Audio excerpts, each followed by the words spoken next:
दोस्तों, दुनिया की सबसे खतरनाक सड़क जहां एक छोटी सी चूक और मौत सीधे आपके सामने, बगल में पाकिस्तान और दूसरी ओर हिंदुस्तान में एक ऐसा पहाड़ जहां सांस लेना भी मुश्किल हो। लेकिन हिमालय की इस पहाड़ी पर इंडियन गवर्नमेंट पूरे 6,800 करोड़ रुपए खर्च करने को तैयार है।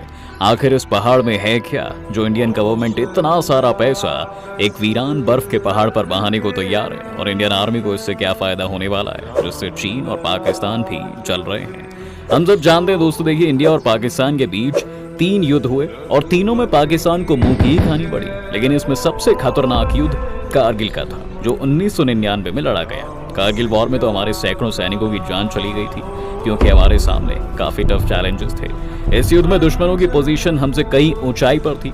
ऊपर से ठंडा मौसम, बर्फबारी और पहाड़ों का तो रखना इंडियन आर्मी के लिए मुश्किलें खड़ी कर रहा था। और सबसे बड़ी बात यह थी कि जिस पॉइंट पर दुश्मन ने कब्जा कर रखा था वहां पहुंचना भी इतना आसान नहीं था। कश्मीर घाटी से इस इलाके तक सिर्फ जोजिला पास से ही पहुंचा जा सकता था। ये रास्ता ऐसा था कि कलेजा मुंह से निकलकर हाथों में आ जाए। लेकिन उस लड़ाई से सबक लेकर भारत ने युद्ध को मजबूत करना शुरू कर दिया था। इसलिए अब एक बड़े प्रोजेक्ट पर काम चल रहा है जिसका मकसद मेनलैंड भारत से कटे इस इलाके को आसानी से जोड़ने का है। ये जगह है श्रीनगर को लेह से जोड़ने वाला सबसे खतरनाक रास्ता, जोजिला पास। दरअसल इस सुरंग के कंस्ट्रक्शन के लिए जब अफसरों ने 11,000 करोड़ रुपए की भारी भरकम बजट की file union minister Nitin Gadkari के सामने पेश की थी, तब नितिन गडकरी ने फाइल रिजेक्ट करते हुए अफसरों को 2 टूक कह दिया था कि इतनी भारी लागत में टनल नहीं बनेगी। उन्होंने टेक्निकल एक्सपर्ट से राय लेकर नए सिरे से फाइल तैयार करने का इंस्ट्रक्शन दिया था। नतीजा ये रहा कि जोजिला टनल के सिर्फ एक प्रोजेक्ट में करीब 5,000 करोड़ रुपए की सरकार को बचत हुई। लेकिन यहीं पर एक सवाल ये आता है कि चलो 5,000 करोड़ रुपए तो बचा लिए गए, लेकिन आखिर इस टनल की इतनी इंपॉर्टेंस क्या है जो सरकार अभी भी पानी की तरह पैसा बहाने को तैयार है। दोस्तों, इसे जेड मोड टनल का नाम दिया गया है, जी हाँ, जिसमें 2 लेन की सड़क है। इसमें एक इमरजेंसी टनल भी डिजाइन की गई है। इसके साथ ही इस टनल की ऊंचाई करीब 11 मीटर की रखी गई है, जो सड़क बिछाने के बाद 7 मीटर की हो जाएगी। टनल में 1.5 मीटर के 2 पैदल वॉकवेज होने के साथ साथ 3.5 मीटर के 2 ड्राइव वे भी होंगे, जी हाँ, जिसके जरिए सेना के भारी वाहन, टैंक, आर्टिलरी के साथ साथ भारी कंस्ट्रक्शन का सामान भी आसानी से ले जाया जा सकेगा। और सबसे बड़ी बात यह है कि इस टनल के खुले रहने से हर साल सेना को करीब 500 से 600 करोड़ रुपए की बचत होगी। ऐसा इसलिए क्योंकि सेना को सर्दियों के मौसम में हवाई जहाज के जरिए सामान लेने और ले जाने के लिए ज्यादा पैसा खर्च करना पड़ता है। अब इसके बन जाने से ये चीजें और आसान हो जाएंगी। तो आपको ये तो पता ही होगा दोस्तों कि चीन इंडिया को कभी भी आगे बढ़ने नहीं देना चाहता। पाकिस्तान की मदद करके और अपने बेल्ट रोड इनिशिएटिव की मदद से वो इंडिया के एरिया पर डोमिनेंस एस्टैब्लिश करना चाहता है। ऐसे में हमारे देश की सुरक्षा के लिए ये टनल प्रोजेक्ट काफी इंपॉर्टेंट है, जी हाँ, क्योंकि इससे न सिर्फ लद्दाख का कांटेक्ट साल के 12 महीने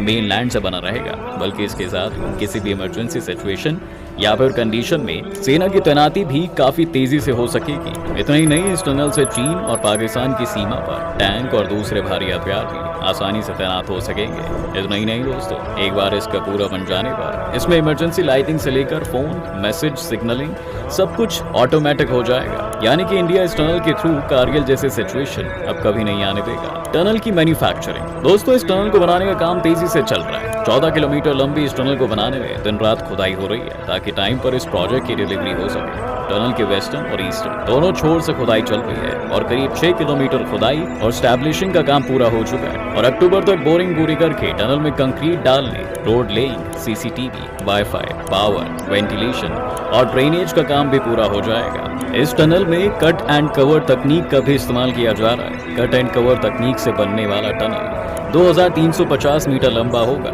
इसमें वेंटिलेशन डक्ट, कन्वेंशनल शाफ्ट और ट्रांसफर वेंटिलेशन सिस्टम शाफ्ट भी होगा। एशिया की सबसे बड़ी इस टनल को स्टेट ऑफ आर्ट तकनीक से बनाया जा रहा है। इसमें खास तरह की वर्टिकल टनल बनाई जाएगी दोस्तों, जी हाँ, जिसके अंदर क्रॉस वेंटिलेशन होगा, यानी पहाड़ में ऊपर से नीचे की तरफ खुदाई करके इस टनल को बनाया जा रहा है, जिससे हवा के लिए रास्ता बनेगा और अंदर किसी का दम भी नहीं घुटेगा। इसके बन जाने के बाद ये एशिया की सबसे लंबी टनल बन जाएगी। लोगों को मिला रोजगार। इस टनल के बन जाने से इस सड़क पर एवलांच का अब कोई खतरा नहीं होगा, जी हाँ। वहीं इसके बन जाने के बाद अब लद्दाख भी देश का दूर दराज वाला इलाका नहीं रहेगा। साल भर रोड कनेक्टिविटी होने से न सिर्फ यहाँ पर टूरिस्ट का आना जाना लगा रहेगा, बल्कि कश्मीर घाटी की इकोनॉमी को भी काफी मदद मिलने वाली है। अभी टनल का सिर्फ कंस्ट्रक्शन हो रहा है और इसके चलते यहाँ पर बड़ी तादाद में लोगों का रोजगार भी मिल गया है। टनल बनाने में चैलेंजेस, दोस्तों, हमने अभी तक इस टनल की खासियत के बारे में समझा, लेकिन अब हम इस प्रोजेक्ट में आ रहे चैलेंजेस को भी समझ लेते हैं। देखिए, इसी साल जनवरी के महीने में सोनमर्ग में हुए भारी एवलांच की वजह से इस टनल की प्रोजेक्ट साइट को काफी नुकसान हुआ है। इसमें 2 मजदूरों की मौत भी हो गई थी और करीब 2 महीने तक काम रोकना पड़ गया था। इतना ही नहीं, सर्दियों के दौरान भारी बर्फबारी की वजह से यहाँ के हाईवे भी बंद हो जाते हैं, जिससे लद्दाख एरिया कश्मीर से कट जाता है। इसलिए कंस्ट्रक्शन एरिया पर सामान पहुंचाना काफी मुश्किल हो जाता है। ऐसे में इन चैलेंजेस को झेलना वहाँ के लोगों के लिए बड़ी प्रॉब्लम क्रिएट करता है। इस कंपनी को मिली है जिम्मेदारी।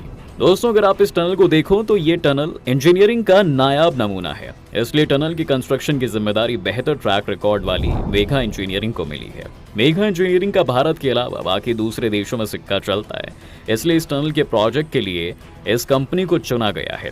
ऐसे में इस प्रोजेक्ट वर्क के जल्द पूरा होने की उम्मीद है। और सबसे हैरानी की बात तो यही है कि यहाँ काम करने वाले वर्कर्स और इंजीनियर बताते हैं कि यहाँ जब -40 डिग्री का तापमान रहता है तब भी काम नहीं रुकता। खास बात यह है कि इस टनल का construction new Austrian tunnelling method यानी कि NATM से हो रहा है। श्रीनगर को लेह लद्दाख से जोड़ने वाले जोजिला टनल भी साल 2026 तक बनकर तैयार हो जाएगी। लेकिन दोस्तों, केंद्रीय सड़क परिवहन और राजमार्ग मंत्री नितिन गडकरी ने इसका कंस्ट्रक्शन करने वाली NHAI, DCL और Megha engineering and infrastructure limited को ये काम दिसंबर 2023 तक पूरा करने को कहा है, ताकि 26 जनवरी 2024 को PM मोदी इसका उद्घाटन कर सके। 3.5 घंटे का सफर 15 मिनट में। दोस्तों, इस वक्त श्रीनगर से लेह जाने में 10 घंटे लगते हैं। सिर्फ जोजिला दर्रे को पार करने में ही 3 से 3.5 घंटे लगते हैं। ये रास्ता वाकई काफी खतरनाक है।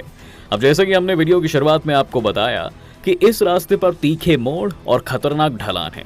इसी वजह से यहाँ एक्सीडेंट भी होते रहते हैं। जोजिला सुरंग बनने से जोजिला दर्रे को पार करने में बस 15 मिनट ही लगेंगे। साथ ही एक्सीडेंट होने का खतरा भी नहीं रहेगा। अभी बालटाल से मीनामार की दूरी 40 किलोमीटर है। सुरंग बनने से ये केवल 13 किलोमीटर की रह जाएगी। अब एक और जरूरी बात वो ये है कि इस टनल से सर्दियों में उनकी लॉजिस्टिक्स और बाकी जरूरत का सामान भी आसानी से पहुंच जाएगा। फिर चाहे कितनी भी बर्फ हो, वहीं इसके बनने से यहाँ के लोगों का कनेक्शन रोड कनेक्टिविटी से नहीं टूटेगा और ना ही खाने पीने की सामान की कोई कमी होगी। यहाँ तक कि बर्फबारी की वजह से लोगों को अपना घर भी नहीं छोड़ना पड़ेगा। इसके अलावा ये जगह टूरिज्म के हिसाब से भी काफी सही साबित होगी। तो दोस्तों, उम्मीद है आपको ये हमारी वीडियो पसंद आई होगी। ऐसी नई नई जानकारी के लिए देखते रहिए द मिस्टिकल लैंड और आप हमारे चैनल को लाइक और शेयर करना।